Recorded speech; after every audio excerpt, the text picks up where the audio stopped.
नमस्कार. जुन्नर टाइम्समध्ये स्वागत आहे. मी आहे आळे पिंपळवंडी गटामध्ये उमरस क्रमांक 2 मध्ये.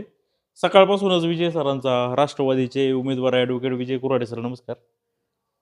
सकाळी तुमचा उमरस क्रमांक 1 मध्ये प्रचार सुरू होता. कसा प्रतिसाद मिळाला? एकूणच आळे पिंपवणी गटामध्ये जी नव्याने गावं समाविष्ट झाली, म्हणजे बोरी कांदळे वगळलं आणि आपल्याकडं उमरज आणि गायमुखवाडी किंवा पिंपरी ही गावं समाविष्ट झाली.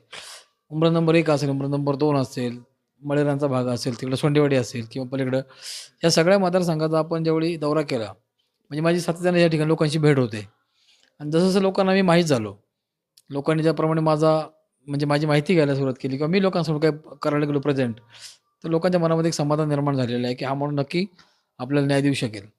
अतिशय चांगलं असं वातावरण या ठिकाणी आहे आणि ऑलमोस्ट या ठिकाणी तुम्ही कोणाला भेटा, की ह्या उमेदवार आम्हाला हवा आहे, अशी भावना या मतदारांच्या मनामध्ये निर्माण झालेली आहे आणि त्यामुळे जबाबदारी अधिकची वाढलेली आहे.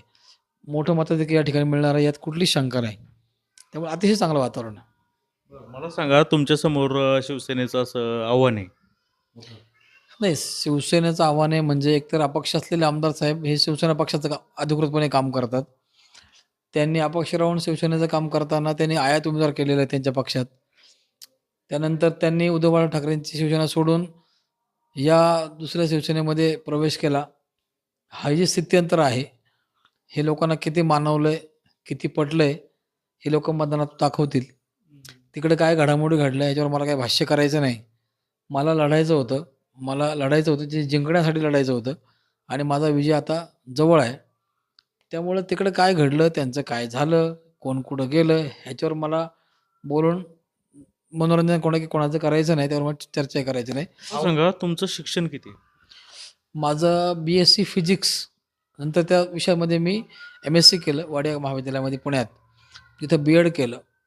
मंतरच्या महाविद्यालयामध्ये M.Ed केलं. M.Edचा माझा शेवटचा एक पार्ट पेंडिंग होता. म्हणजे तो मला देऊ शकलो नाही मी. माझ्या शिक्षक मी नोकरी ज्यावेळी सह्याद्री संस्थेमध्ये संगमनेरच्या नामदार बाळासाहेब थोरातांच्या संस्थेमध्ये करत होतो साकोरमध्ये. त्यावेळेला मी 5.5 वर्ष त्या ठिकाणी नोकरी केली शिक्षकाची. विज्ञान विषय शिकवला.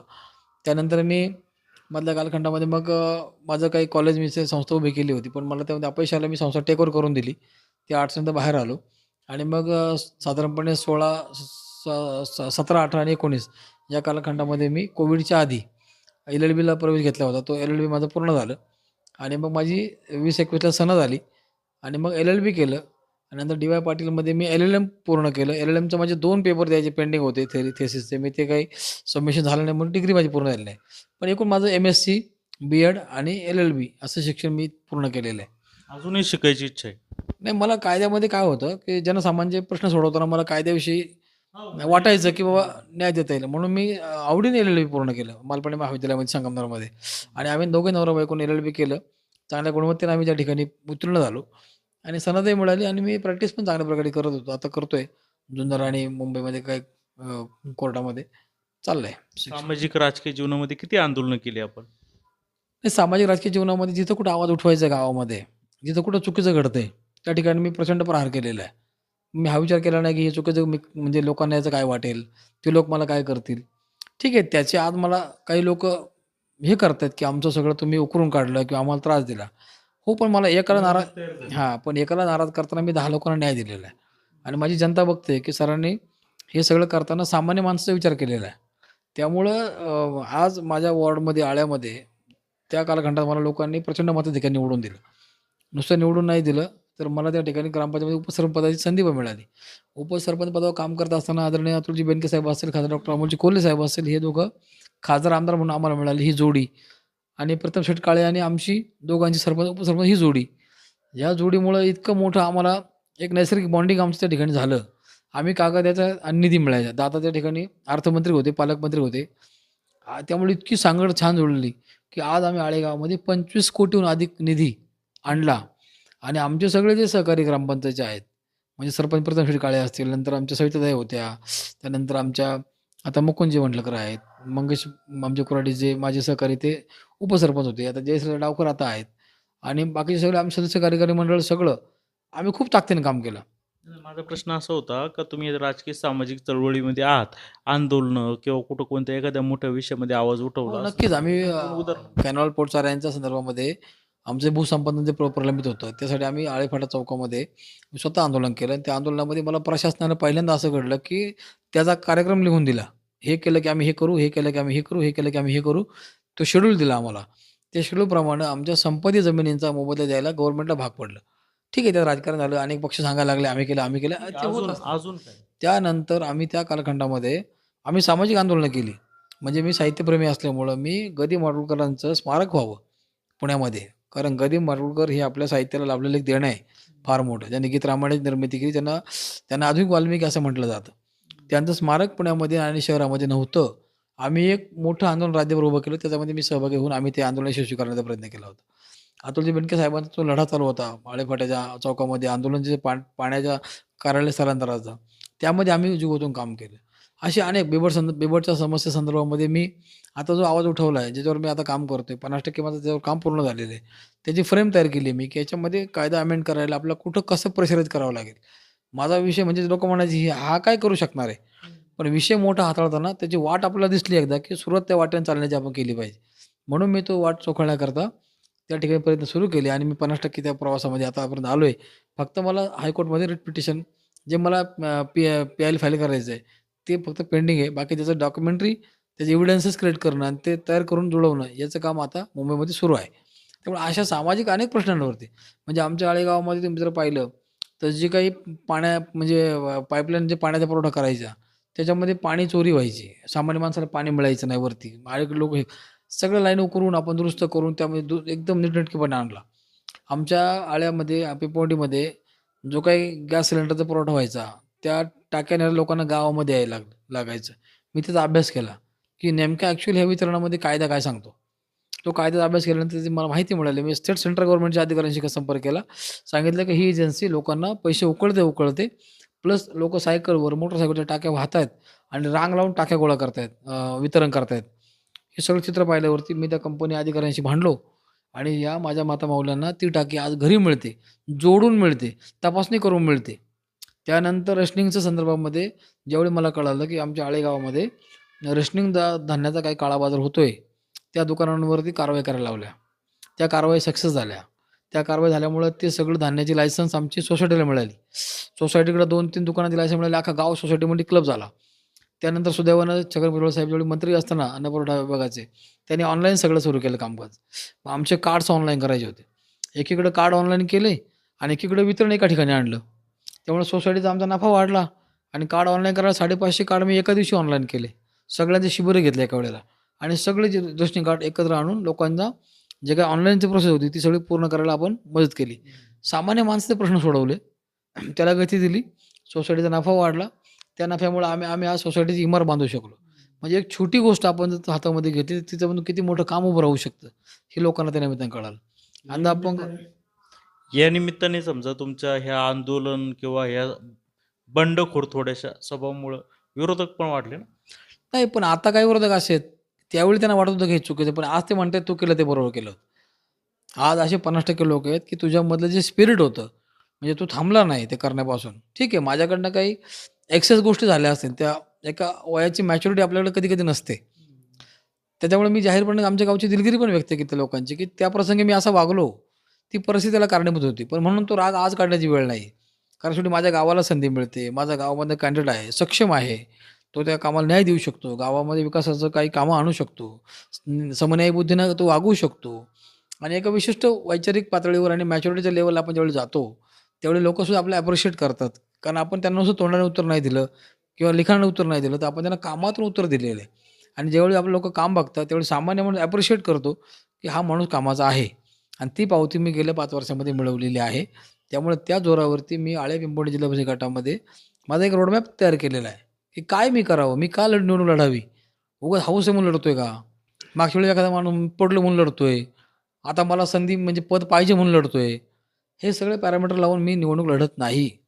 माझे निवडणूक लढण्यासंदर्भामध्ये निकष एवढेच होते, की राष्ट्रवादी काँग्रेस पक्षाची जी विचारधारा आहे, जे की आपलं पुरोगामी विचार आहे, शिवशाहू फुले आंबेडकरांचा विचार आहे, तो रुजला पाहिजे.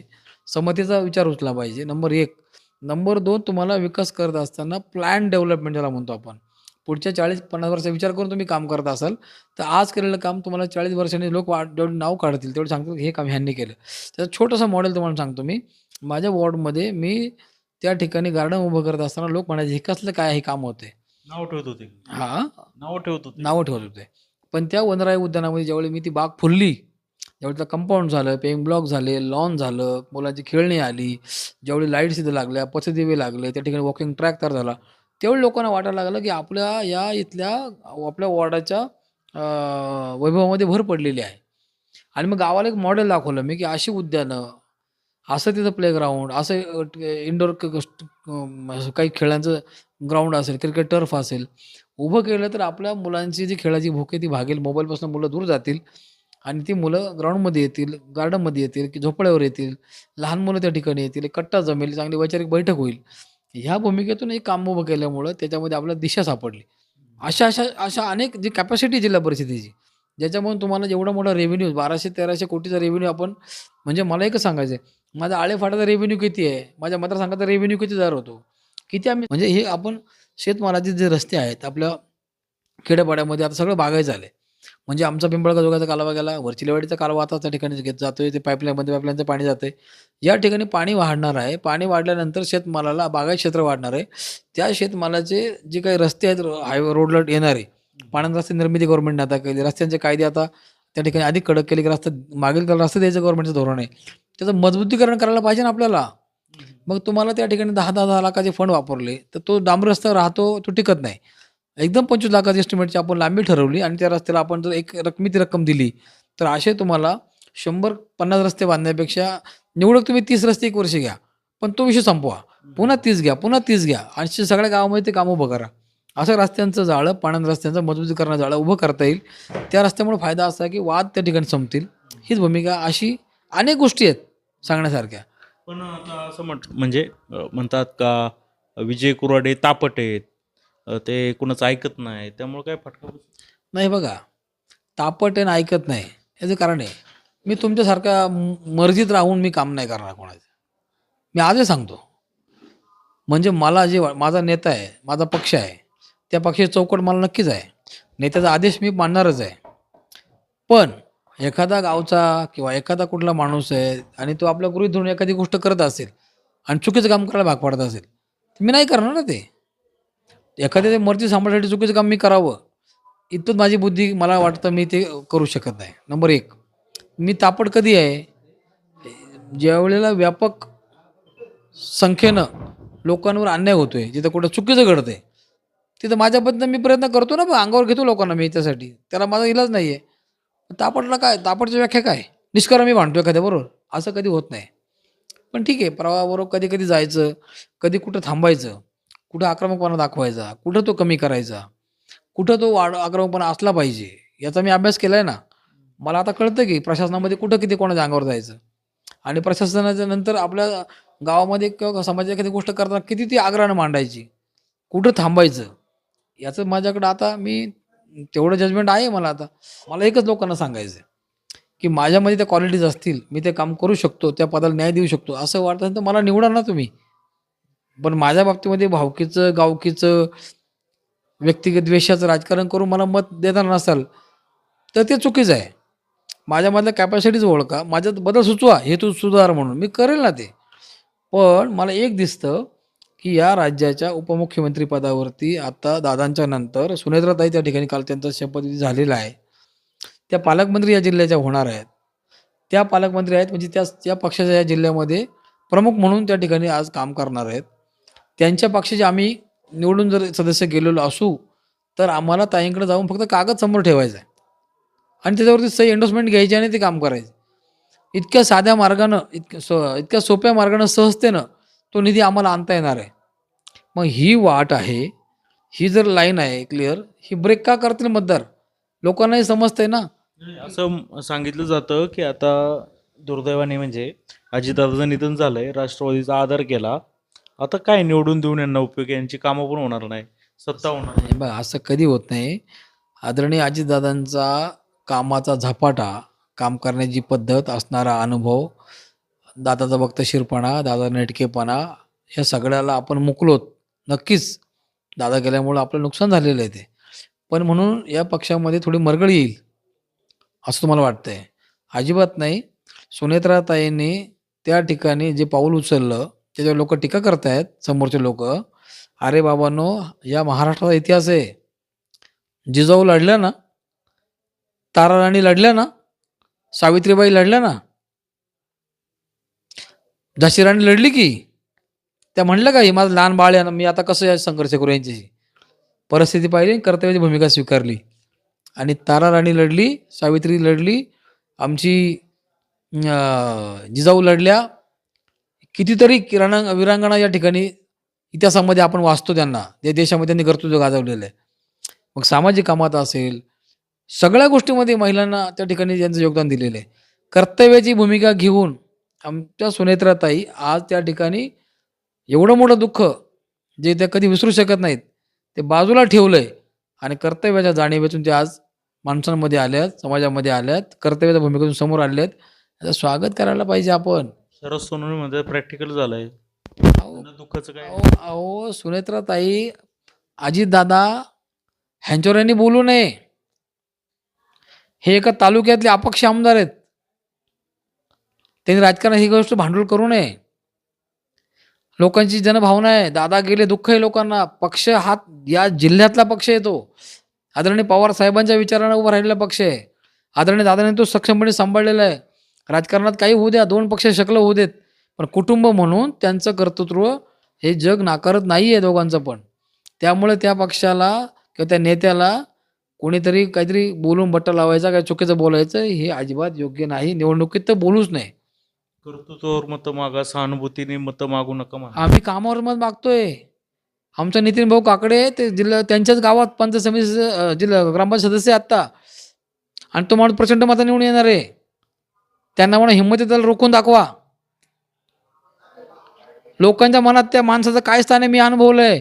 सामान्य महिला त्याचा तोंड हात करून त्याला आशीर्वाद देतात आता सुद्धा. ही सोपी गोष्ट नाही, ही कमाई एका दिवसातली नाही आहे. माझ्या वॉर्डमध्ये मी केलेलं काम आहे. माझ्या प्रत्येक वार्डातला माणूस सांगतो की सरांचं काम उजवं आहे. हे तुम्ही कसं पुसणार? जसं तुम्ही आमदार होता लोकांमध्ये जाऊन आश्वासनं दिली, कामं केली, ती लोकांनी स्मरणात ठेवली आणि तुम्हाला संधी दिली, हे आम्ही कसं पुसू शकतो? नाही शकत ना. आम्हाला माहिती आहे ना तुम्ही काम केलं, आमदार म्हणून तुमचं काम आहे की तुम्ही दिलेलंच योगदान काही ना काही प्रमाणामध्ये. पण त्याचं राजकारण तुम्ही या निवडणुकीत करू नका. तुम्ही तुमच्या जागे आहात, आम्ही आमच्या जागे आहात. अतुल बेनके साहेबांनी आदरणीय पवार साहेबांच्या पक्ष विचारधारा पुढे नेत असताना अनेक कार्यकर्ते उभे केलेले आहेत. ते ताकदीचे कार्यकर्ते आहेत. ते म्हणतायत की आम्ही थोडं आम्हाला पण शोक झाला. मी पण मला माहिती कळायला मी बारामतीला गेलो, मला दुःख झालं, पण बघतोय तो काय लगेच शपथविधी झाला. नाही. तुम्हाला शोक झाला, तुम्हाला वाईट वाटलं, तुम्ही भेटायला गेले, हा तुमच्या वैयक्तिक भावनेचा तो विषय आहे, त्याचा आदरच आहे. व्यक्ती म्हणून तुम्हाला एखादी व्यक्ती गेल्यानंतर दुःख होणं ही नैसर्गिक बाब आहे. त्याला कुठली राजकारणाची किनार, कुठल्याही पक्षाची किनार जोडू नये. तुम्ही भेटायला गेलात, तुमचा दादांचा स्नेह होता, तुम्ही आमदार म्हणून त्यांचा तुम्हाला सहवास लाभला आणि दादांनी तुमचंही मन जिंकलं. इतका दादा आमचा महान होता आणि या दादांनी जर तुमचं मन जिंकलं, तुम्ही त्यांना भेटायला गेलात, तुमच्या मनात ममत्व भाव निर्माण झाला, तर त्याच कुटुंबाविषयी तुम्हाला आकस का निर्माण झाला दुसऱ्या दिवशी लगेच? तिकडून आले आणि तुमची भूमिका बदलली. हे कुठलं तुमचं म्हणजे तुमचं वेगळी प्रेम आहे का मग दादांच्या कुटुंबावर? त्यांचं म्हणणं होतं का इतका शोक असताना लगेच त्यांचं म्हणणं आहे ना ते. पण ती आमची जी काही पक्षाच्या नेतृत्वाची जी तडफ आहे कामाची, दुःख बाजूला ठेवून त्यांना उभं राहायचंय. आज त्यांना पक्षाची भूमिका स्वीकारायची आहे. पक्षासाठी, नेत्यांसाठी, कार्यकर्त्यांसाठी त्यांना उभं राहायचंय. सुनेत्राताईंना ती जर भूमिका त्यांनी घेतली नाही तर त्यांनी काय घरात बसून राहिलं पाहिजे 8 दिवस? आज तो पक्ष उत्तरदायित्व भूमिकेतून सरकारमध्ये काम करतोय. त्या पदावर जाणं गैर काय? त्या खासदार आहेत आत्ता. त्या खासदार आहेत आता अजून पदावरती. त्यांना ही झाल्यावरती त्या तिकडं रिझाईन होईल आणि इकडे येतील समजा. पण त्यांच्या या कार्यपद्धतीवर तुम्हाला निवडणूक जिल्हा परिषदची आहे, याच्या बोलायचा काय अधिकार आहे? विधानसभा निवडणुकीत बोला ना तुम्ही. मी एक पाहतोय की ही जरी जिल्हा परिषद निवडणूक असेल, परंतु ही फक्त शरद सोनवणे किंवा अतुल बेनके किंवा अगदी शिवसेनेचे सचिव राम रेपाळे अशा स्वरूपाची होते. काय सांग? नाही बघा, निवडणुकीचा जो काही स्तर आहे ना, तो आपला मुळात त्यांना समजला पाहिजे. जिल्हा परिषद निवडणूक ही कार्यकर्त्यांची निवडणूक आहे आणि इथं तुमचे कार्यकर्ते लढत आहेत, इकडं आमच्या पक्षाचे कार्यकर्ते लढत आहेत. विकासाचं बोला ना तुम्ही. अडचणी सोडू ह्याच्यावर बोला. कुठला बॅकलॉग बाकी आम्ही तो कसा भरून काढू ह्याच्यावर बोला. तुम्ही याच्यावर मतं मागा ना. टीका करून कशाला मतं मागताय? आम्ही काय बोललो का तुम्हाला तुम्ही हे केलं नाही, तुम्ही ते केलं नाही? आम्ही म्हणलो का तुम्ही मी राहीन ना ते बिबट्या राहीन ह्याच्यावर तुम्ही खूप बोलले म्हणून आम्ही काय बोलतो का याच्यावर? आम्ही बोलून काय फायदा आहे? लोकं अवलोकन करतात. लोकांना सगळं समजतंय. तुम्ही मुखवटा पांघरून आलात. आम्ही चेहरा घेऊन आलोय. तुमचा मुखवटा फाडतील लोकं. चेहरा फाडता येत नाही. चेहरा ओरिजिनल असतो ना, मुखवटा पांघरता येतो. तुम्ही मुखवटा पांघरलाय का चेहरा पांघरलाय? चेहरा तुम्ही दाखवताय हे लोकांना बघू द्या. आम्हाला बघा तो सूर टीकेकडे जातो. मला त्याकडे जायचं नाहीये. तुम्ही तुमच्या अजेंड्यावर मतं मागा. आम्हाला आमच्या प्लॅनप्रमाणे काम करू द्या. आमचा जो पक्ष सहानुभूती घेऊन श्रद्धांजली व्हायची तर लोक काय तुमचे कार्यकर्ते किंवा काही उमेदवार म्हणतात का अजितदादांना श्रद्धांजली व्हायची तर राष्ट्रवादीला मतदान करा. नाही, नाही, नाही, नाही. बघा लोकांची भावना आम्हाला लोक सांगतात. दादा आम्ही राष्ट्रवादी काँग्रेस पक्षाचेच आहोत. आमची इच्छा आहे, की दादांना श्रद्धांजली म्हणून आम्ही हिंमत आता दादांना आम्ही देणार आहे. म्हणजे ते पक्षाचे लोक आहेत. पण दादांना श्रद्धांजली म्हणून आम्ही ते कर्तव्य आणखी ताकदीनं बजावतोय, हे लोक अधोरेखित करतायत. असं कोणी म्हणाला का शिवसैनिक? का आम्ही दादाला श्रद्धांजली म्हणून घरलाच बटन दाबू? असं म्हणले कोण? जो दादानं पक्षाचा माणूस प्रेम करतो तो बोलतोय ना हे. इतर पक्षाचा माणूस कुठला म्हणलाय असा? हो, पण आम्ही कुठलं म्हणलोय का तुम्ही आता इतर पक्षात काम करता आता श्रद्धांजली म्हणून आमच्या पक्षातल्या उमेदवाराला मत द्या असं कोण म्हणलंय का? दादांचा जाण्यानं जे दुःख लोकांना झालेलं आहे, लाखोच्या जनसमुदाय त्या ठिकाणी होता. टीव्हीवर लोकांनी पाहिलं. लोक रात्र 2 दिवस हळहळ होत होते. प्रचंड अनेक घरामध्ये जसं काही आमच्या घरातला माणूस गेला असं सुतक पडावं अशी परिस्थिती होती. त्यामुळे लोकांची भावना ही उफाळून येते की दादा आमच्यात नाहीत. दादांची इच्छा आहे जिल्हा परिषद पुणेमध्ये दादांची सत्ता यावी. त्यामुळं आता आम्ही ताकदीनं ह्याच्यामध्ये काम करू. आमच्या कार्यकर्त्याला जागा करू आणि सांगू चल उठ घराला मतदान कर, दादाला श्रद्धांजली वाहू. ही कार्यकर्त्यांची भावना आहे. त्यांच्या मनात भीती का? त्यांना माहीत आहे का मागच्या निवडणुकीत त्यांच्या भावाला तर पण निवडून आणू शकले नव्हते ते आमदार असताना. ते जर भावाला निवडून आणू शकले नव्हते तर ते आयात उमेदवाराला कसे निवडून आणू शकतील? मग किती मोठं खापर फुटेल डोक्यावर. कारण जे काही उमेदवार देण्याकरता रणकंदन झालं तिकडे वाटपाचं ते सगळ्यांनी पाहिलेलं आहे. त्यामुळं त्यांची भूमिका मांडू द्या. आम्हाला त्यांच्या विरोधात काही बोलायचं नाही आहे. कुठली गोष्टी चर्चा त्यांना त्याच्यामध्ये प्रचार करू द्या. हा मी प्रश्न विचारला म्हणून तुम्ही आता म्हणजे पण त्याचा तौलनिक अभ्यास आपण विचार केला ना त्यांच्या म्हणण्याचा. आमचा रस्ता वेगळा आहे. आम्ही प्रश्नांवर बोलतोय. आम्ही काय करू याच्यावर बोलतोय. आमचं काय अजेंडा आम्ही याच्यावर बोलतोय. आम्हाला काय जिल्हा परिषदच्या कॅपॅसिटीचा कसा उपयोग करून घेता येईल त्या पदाची कॅपॅसिटी फार मोठी आहे. पंचायत समिती ही वितरण व्यवस्था आहे जिल्हा परिषद आणि म्हणजे ह्या पंचायत राज्याचे 3 स्तर आहेत. ग्रामपंचायत, पंचायत समिती आणि जिल्हा परिषद या त्रिस्तरीय पद्धतीमुळं विकेंद्रीकरण झालेलं आहे सत्तेचं. हे विकेंद्रीकरणामुळं डिस्ट्रीब्युशन झालेलं आहे सगळ्या गोष्टींचं, कामाचं आणि निधीचं सुद्धा, वितरणाचं सुद्धा. मग त्याच्यावरती कंट्रोल कोणाचा असायला हवा? त्या ठिकाणी ते लोक नेमलेले आहेत. त्यांची निवडणूक आता सुरू आहे. आणि म्हणून हे काम करताना आपल्याला हा विचार करावा लागेल की आता प्रशासक असताना ज्या अडचणी लोकांना आल्या त्यानंतर आता सत्ता आल्यावर आपली जी पदाची जबाबदारी आहे, जो काही मागच्या कालखंडामध्ये जे लोकांमध्ये जे काही उणिवा या कामकाजातून राहिल्या असतील त्या भरून काढण्याकरता किती वेगाने काम करावं लागेल हा ॲश्युरन्स आपण लोकांना आता देतोय. ह्याच्यावर बोला ना. बाकीचे मुद्दे काय घेऊन करायचे? त्यांचा अजेंडा काय? कोणाचा? समोरच्यांचा माहिती करून घेतले काय अजेंडा? त्यांचा अजेंडा तुम्ही बघताय, टीका करणे आणि आता बोलायला काय नाही म्हणून हे अजेंडा काय? हे बघा तुम्ही विधानसभेला एक बोलले, परंतु त्यांना पाठीमागं समजा तुमचे समोरचे उमेदवार आहे पाठीमागं तुम्ही त्यांची समजा ताकद कमी लेखत असेल कदाचित त्यांना एक मताने पराभव त्यांना स्वीकारावा लागला. लोक त्यांना अहो संदीपजी एक मताचा विषय आता संपला. 9 वर्ष झाली त्याला. त्या पूर्ण लढाईमध्ये त्या राजकीय त्या सगळ्या परिस्थितीमध्ये त्या कालखंडामध्ये 3ही उमेदवार पिंपळवंडीमधले होते. आदरणीय लेंडे साहेब असतील, शशीभाऊ सोनवणे असतील, अण्णा असतील, हे तिघे कुठले होते? पिंपळवंडीमधले होते. त्यानंतर त्यांना गावं कुठली होती? बोरी, कांदळी आणि आळे, वडगावाणा. वडगावानंतर आळे आणि पिंपळवंडी ही गावं होती. आता काय झालं? मतदारसंघाची रचना बदलली. उमरज आलं, उमरज एक आलं, 2 आलं, काळवाडी आली, पिंपरी पेंटर आलं, गायमुखवाडी आली. ही गावं वाढली आणि ती गावं वजा झाली. ह्या गावांना काय एक मताचं पडलं? ते 9 वर्ष तिकडे फिरत राहिले आणि 6 महिन्यांनी ही गावं जोडली गेली. तिथंच विषय संपला. मुळात दुसरी गोष्ट, पिंपळवंडीमध्ये ज्यावेळी लढाई झाली त्यावेळी ए आला असता तरी कुठला आला असता? पिंपळवंडीचा. बी आला असता कुठला आला असता? आणि सी आला असता कुठला आला असता? पण त्याचं कौतुक बाहेर लोकांना काय आहे? कुठेतरी सहानुभूती घ्यायचा प्रयत्न होतो. अहो ती कुठं मिळेल? त्यांनी कुठं मागावी ती? गावात ना त्यांच्या. आळ्यातला उमेदवार असताना आळ्यात सहानुभूती कशी चालेल तुमची? तुम्ही ती सहानुभूती गावात वापरा. आता गावात वापरायला तुम्हाला का स्कोप नाहीये? तर तुम्ही ज्या माणसाचं तिकीट कापलं आणि संधी मिळवली, त्या लोकांच्या मनात ही भावना आहे का एक मताची? ती राहिली का? उरली का ती? एक मताच्या मुद्द्यावर राजकारण करणं सोडा. तुम्ही विकासावर सांगा. मी 9 वर्षापूर्वी हे बोललो होतो, ते मला करायचं, मी आज ते करतो. सांगा. पण ते लोकांच्या सुखादुःखात वाढदिवसाला शुभ संदेश देणं, आपलं याला जाणं, माहितीला जाणं, दशकरीला जाणं, सतत जनतेत आहे. आपलं संदीप भाऊ वाणी साहेबांनी सुद्धा मला हा प्रश्न 2 वेळा केला होता की सहानुभूती भेटीगाठीची. मला एवढं सांगायचं आहे, हॅलो हॅपी बर्थडे. हां हॅपी बर्थडे. पुढं काय? पुढं काय? धन्यवाद. धन्यवाद. संपला दिवस. तुम्ही कोणाशी भांडलेत का? एखादा निधी आणलाय का? कोणच्या मागे तुम्ही लागलेत का? कुठे जाऊन काही आंदोलन केलंय का? एखाद्या नेत्याच्या घरात ठाण मांडून बसले का तुम्ही?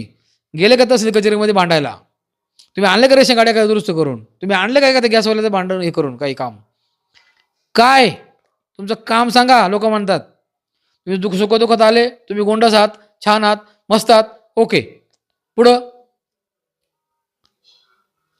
तुम्हाला निवडणूक लढायचा अजेंडा आहे ना तुमचा. मागच्या वेळी माझं हुकलं म्हणून आता मला द्या, हा असू नाही शकत आणि असू पण नाही तो. हे असं जर असेल ना तर लोकांना 5 वर्ष मागं जावं लागेल परत. 9 वर्षामध्ये खूप काळ बदलला आहे, खूप आव्हानं बदललीत. माझ्या आळेफाट्या सांडपाण्यात तुम्ही काय काम केलं? आमदार म्हणून केलं का तुम्ही काय काम? आमच्या घरात, आमच्या दारात, आमच्या शेतामध्ये पाणी यायला लागलं, सांडपाणी ते विहिरीत उतरते पाणी बोरवेलमध्ये. मोठा प्रश्न आहे. 2-2.5 कोटीचा प्रकल्प पाहिजे आता. केलं काय काम? तेव्हा तुम्ही बोला, काय तुमचं काय का विजन? का 9 वर्ष भांडलं त्यासाठी? एक तरी प्रश्न तेवढा सोडवला असता, आमच्या गावाने डोक्यावर घेऊन असले असते आज. तुम्ही कुठला प्रश्न तडीस लावला त्याची एक नाव सांगा. एक नाव सांगा, मग एक मताचं राजकारण करा. विकासाचं एक काम सांगा, मग हॅलो हॅपी बर्थडे करा. करा ना. सुखदुःखाचा गेलं पाहिजे, 100% गेलं पाहिजे. पण फक्त तेवढंच केलं पाहिजे का? त्यासाठी सत्ता पाहिजे, पदावर पाहिजे. कोणी सांगितलं असं? मी कुठं पदावर होतो का? लोकांचे प्रश्न सोडवतो ना. आंदोलन करायला पद लागतं, भांडणं करायला पद लागतं, निधी आणायला काय पद लागतं. लोकांचा खरा प्रश्न असेल ना, तो जो माणूस काम करतो ना तो म्हणतो तू तुझं काही नाही घेऊन आला, लोकांचं घेऊन आला ना. हा हे काम करतो मी. आम्ही काय आमच्यासाठी भांडलो? लोकांसाठी भांडलो ना. मग नेता पण काय म्हणतो माहिती का? तू येतो, तुझ्याकरता काही नाही मागत, तू लोकांसाठी मागतो, तुला दिलं पाहिजे. आपण माध्यम असतो, कारण भूमिका आपली असते लोकांच्या सेवेची, भूमिका आपली असते ते काम करण्याची. तरी पण शरद सोनवणे त्यांना तिकीट दिलं, काहीतरी त्यांच्यात असेल पॉवर. हे बा त्यांच्या लॉजिक, त्यांचं काय त्यांनी लावलं ह्याच्यात मला जायचं नाही. तुमच्या जे आळेगाव आहे तिथंच तुम्हाला विरोध आहे असं दाखवलं जातंय. जे मोठे मोठे नेते आहेत ते तुमच्या विरोधात आहे. आणि थोडंसं म्हणजे गावातूनच तसं काय तुम्हाला वातावरण खराब आहे असं दिसतंय. नाही नाही नाही नाही. ही निवडणूक मुळात कुठल्याही गावच्या पुढाऱ्यांच्या हातात राहिलेली नाही. असं तुम्ही म्हणताय, पण मी सांगतो ना, कसं माझा अनुभव आहे ना. त्यांच्याबरोबरचे लोक मला फोन करतात, मला व्हॉट्सअप करतात, सर आम्ही इकडे बरं का, राग मानू नका. मतं बघा ना तुम्ही किती पडतात, हे मला लोक सांगतायत. माझ्याकडे 100 मी आता मीडियावर ओपन नाही करू शकत ते असेच. सर फक्त आम्हाला काही बोलू नका तुम्ही, मत तुम्हाला दाखवतो आम्ही, आमच्या बूथवर आमच्या वॉर्डवर किती पडते ते. हे का म्हणतात लोक? लोकांना एक माहिती आहे, हा माणूस काय असेल, कसा असेल, पण हा कामाचा आहे. हा एका फोनवरती प्रश्न ऐकतो आणि दुसऱ्या फोनवर उत्तर सापडवतो.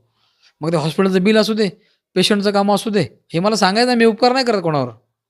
पण लोकांच्या मनातली भावना तुम्हाला सांगतोय की तुमचं एखाद्या लाईटचं डीपी जळू द्या, कुठे फ्यूजला एखाद्या मागू द्या बरं. हिंमत आहे का त्या वायरमध्ये पैसे मागायचे? माग म्हणा, गैबर कंट्रीब्युशन फ्यूज टाकायला तू 100 रुपयाचं. हे प्रश्न सोडवलं साहेब आपण. कुठला अधिकारी असेल चुकीचं काम करतो, तो आमच्या इथं जमणार नाही. हे काम केलं ठीक आहे ना. माझ्या ग्रामपंचायत कारभारामध्ये मी ज्यावेळी काम केलं, त्यावेळी शिस्त आणली, एवढा निधी आणला, कामं करून घेतली. त्या काळामध्ये लोकांनी पाहिलेलं आहे आमचं काम. तर मी कोणासाठी वाईट आहे, मी कोणाला नको आहे, मी त्यांना का नको आहे, याची उत्तरं लोकांना माहीत आहेत. आता मी का हवा आहे, मी तिथं का पाहिजे, मी कोणाकोणाचे कसे प्रश्न सोडवलेले आहेत, याची पण माहिती आमच्या लोकांकडे आहे. तर मला ही चिंता नाही आहे, की हे लोकं काय परसेप्शन तयार करतात. नाही, सगळे पुढारी एकत्र झालेत विरोधात म्हणून पुढारी म्हणजे काय? गाव नेते. गाव नेते. गाव नेते का ते 2-4 महिने गाव नेते आहेत का? ते त्यांच्या जागी त्यांचं काम पक्षाचं काम करतायत ना, त्यांनी केलंच पाहिजे ना ते काम. ते असं म्हटले का विजय उभा आहे म्हणून आम्ही याच्या विरोधामध्ये या पक्षाचं काम करतोय. ऑलरेडी ते त्या पक्षात आहेत. जर त्यांनी तसं काम नाही केलं तर त्यांच्या कार्यपद्धतीत प्रश्न निर्माण होईल. म्हणून त्याच्या जागी ते योग्य आहेत. त्यांनी त्याच्या भूमिकेतून पुढे जावं. लोकं त्यांना स्वीकारतील. मी माझ्या भूमिकेतून पुढे चाललोय, लोकं मला स्वीकारतील. पण विजयाचा दावा मी उमेदवार म्हणून करणं हा काय गुन्हा आहे?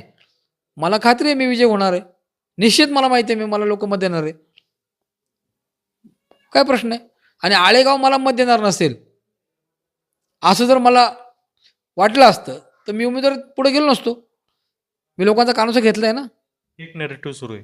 हां? आळेगावातून मतदान होणार आहे, फेक नेरेटिव्ह सुरू आहे. हां, ऑफकोर्स. मला सांगा, बाहेरची गावं आज मी उंब्रज पाहिलं, काळवाडी पाहिलं, उंब्रज नंबर 1, उंब्रज नंबर 2, तुमचं गायमुखवाडी, पिंपरी पेंढार. इथं जा तुम्ही एकदा विचारा लोकांना, की तुम्ही हा उमेदवार का पसंत करताय? का पाहिजे? लोकं म्हणत नाहीत, की ते आमच्या घरी आले मला हॅपी बर्थडे म्हणले म्हणून पाहिजे. असं कोणी म्हणत नाही. ठीक आहे, सुख-दुःख जाणं याचं भांडवल राजकारणात कधी करायचं नाही. ती अत्यंत वैयक्तिक बाब आहे. ती अत्यंत संवेदनशील बाब आहे. ती अत्यंत खाजगी जीवनातली तुमच्या आणि त्या माणसाच्या कौटुंबिक रिलेशनमधली ती बाब आहे. ती सार्वजनिक जेव्हा तुम्ही ज्यावेळी करता ना, तेव्हा तुमचा हेतू सिद्ध होतो का यू आर रॉंग. की तुमचं इंटेन्शन आहे यांच्या सुख-दुःखात सहभागी होण्याचं. काय? एक मत मला ते मिळेल. ज्यावेळी तुमचा हा भाव निर्माण होतो ना, त्यावेळी तुमची या भावापुढं तुमची भावना ही जगासमोर येते. ही चीटर, याला फक्त हे पाहिजे, मत पाहिजे म्हणून हा इथे येतोय. पण ज्यावेळी तुम्ही मनापासून त्या दुःख असं तुम्ही म्हणताय, परंतु मयूर पवारच्या वेळेस तुम्ही सुद्धा त्याच्याजवळ जायचे, त्याचं जरा थोडंसं विचारपूस करायची. म्हणजे तुम्ही पण डावपेच करायला नाही, नाही, नाही, नाही. उतरलं साहेब ऐका. डावपेच मग मी आयुष्यात कधी असा डावपेच केलेला नाही. मला जे करायचं ते उघडपणे आम्ही केलेलं आहे. ज्याला बोलायचं रोखठोक बोलतो आम्ही. मी जुन्नरहून येताना असताना मयूर भाऊच्या ऑफिसपुढे प्रचंड गर्दी पाहिली. मी मोबाईलला तुमचंच पाहिलं, की त्याच्यापुढे गर्दी जमली. मी तिथून गेलो आणि मयूर भाऊंच्या ऑफिसला भेटलो आणि त्यांना काय वाक्य वापरलं माहिती आहे का? मयूर भाऊ, डगमगू नका. तुम्ही शिवसेनेचं काम करा. तुम्ही पक्षनिष्ठावान आहात. तुम्हाला आज ना उद्या संधी मिळेल. हे सांगणारा मी आहे. त्यांना दुसरं मी काय सांगितलं माहिती आहे का? संतोष घोटण्यांना तुम्ही विचारा. त्यांना म्हटलं मयूर भाऊचा आज प्रचंड ताणाताणी चालू आहे. घरामध्ये, कुटुंबामध्ये खूप स्ट्रेस आहे. त्यांचे नातेवाईक संबंध आहे आमचे त्या कुटुंबाशी. कारण त्यांचे आईचे मावस भाऊ हे आमच्या आळ्याच्या कुऱ्हाड्यांचे आहेत. आमची चर्चा झाली आहे खूप वेळा. म्हणजे तुम्ही म्हणत होते माघार घ्या, नाही, त्यांना म्हटलं मयूर भाऊ तुम्ही अपक्ष लढा. म्हणजे तुमचा फायदा होईल. नाही, मी तुमच्यासाठी माघार घेतो. म्हणजे त्यांनी अपक्ष निवडून तुम्ही माघार घेतली असती.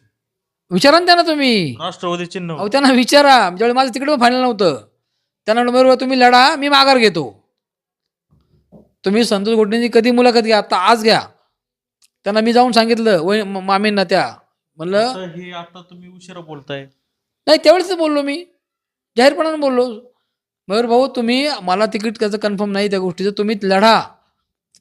मी तुमच्या सोबत आहे. कारण एक सांगू घ्यायचं, मयूर पवार हा माझा मित्र, अतिशय सरळमार्गी, भोळा, कपट नाही, सामाजिक उत्तरदायित्व ठेवून काम करणारा. म्हणजे इतका जनसमुदाय, इतके मित्र जमवणं ही सोपी गोष्ट नाही आहे. डेडिकेशन आहे त्याचं, समर्पण आहे. असं काही मिळावं म्हणून नाही आहे. 20 वर्ष एका माणसाबरोबर राहतो म्हणजे काही मिळवलेलं नाही. तुम्ही जाऊन बघा मयूरच्या पवार पाट्यातला रस्ता आजसुद्धा उखडलेला आहे.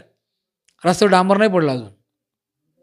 त्या माणसाच्या घराकडे जाणारं डांबरसुद्धा त्या माणसानं रस्ता करून देऊ नये, इतकी दुर्दैव अवस्था त्या म्हणजे राज्यकर्त्यांनी त्या ठिकाणी केलेली आहे. त्या परिस्थितीमध्ये की अरे त्या कार्यकर्त्याला जपायचं असेल त्याची निष्ठा फक्त वापरायची आणि त्याला जपायचं नाही, हा कुठं न्याय असतो का? ही भावना लोकांची झालेली आहे. मी त्यांना म्हणलं मयूर भाऊ तुमच्या मागं खूप मोठी ताकद आहे. तुमच्या मागं आमच्या आळ्यातले सगळे तरुण म्हणायचे नाही मयूर भाऊ का नाही, पण मयूर भाऊ का पण नाही, मयूर भाऊ. ही भावना जेवढी उसमळून येते ना, प्रेमामुळे फक्त प्रेम आणि काम त्या करू नये निस्पृह भावना आहे मयूर भाऊची. मी सांगितलं की मयूर भाऊ तुम्ही लढा, आम्ही लढत नाही. मला काही निवडणूक लढण्याची आणि एवढं मोठा वेळ आणि एवढं सगळं हे खर्च करण्याची जो काही आपण सगळं कौटुंबिक आपलं सगळं जे काही सगळी शक्तीपणाला लावतो, मयूर भाऊला मी सांगणारा मी आहे. आणि आजही त्यांना विचार माझं वाक्य आहे, तुमच्या बाईट तुम्ही असाल तेवढं तिथं, तुम्ही शिवसेना सोबतला काम करा तुम्ही. म्हणलो नाही, नाही बरं झालं तुम्ही आता असं नाही मी असं मी घरी गेलो त्यांना भेटायला. त्यांना की म्हटलं तुम्ही माझे फ्रस्ट्रेट नका हो. हे राजकारण आपलं काही हे पॅशन नाही की बाबा आलो हे झालं तर आपलं आयुष्य अंतिम ध्येय हेच आहे, असं नाही आपलं काही. आपण ओघानं राजकारणामध्ये समाजकारणात आलो तर आलोच आहोत, लोकांसाठी काम करू. तुम्हाला एक सांगतो संदीप भाऊ, सिंह हा जंगलचा राजा आहे. तो जंगलामध्ये 10 पावलं पुढे जातो, तरी तो पुढे गेला मागं वळून पाहतो. मला काय धोका आहे का? जर तो पुढे जाऊन मागं वळून पाहतो, याला म्हणतात सिंह अवलोकन. मराठी शब्द काय आला अद्रूढ झाला, सिंह अवलोकन. सिंह राजा असून अवलोकन करतो, मागं वळून पाहतो. तर आपण सुद्धा आयुष्यामध्ये मागं वळून पाहिलं पाहिजे. मी काय कमवलं? मला काय मिळालं? मी हे का करतो? काही गोष्टी अशा असतात, की त्याच्याकडे मागं वळून पाहायचं नसतं, करत, करत पुढे जायचं असतं. मिळो अगर न मिळो. ह्या उदात्त भावनेनं मयूर भाऊनं काम केलेलं आहे. आणि म्हणून त्या मित्राला न्याय मिळाला नाही. पण ठीक आहे ना, आता जे झालं ते झालं. कदाचित यापेक्षा अधिक काहीतरी देवानं चांगलं आपल्यापुढे ठेवलं असेल वाढून, म्हणून कदाचित नियती आपल्यासाठी थांब म्हणत असेल, असं म्हणायचं आणि पुढे जायचं. वेगवेगळी कामं तुम्हाला पूर्ण करावी. अनेक कामं आहेत, अनेक कामं आहेत. त्यामुळे म्हणजे आता लोकांनी निवडून द्यावं आपल्याला. आपल्याला त्या ठिकाणी मदत करावी आणि 100% प्रत्येक तुमच्या शब्दाला जागण्याचा प्रयत्न मी प्रामाणिकपणे लोकांच्या मी करील, हीच मला अपेक्षा आहे. धन्यवाद सर. थँक्यू.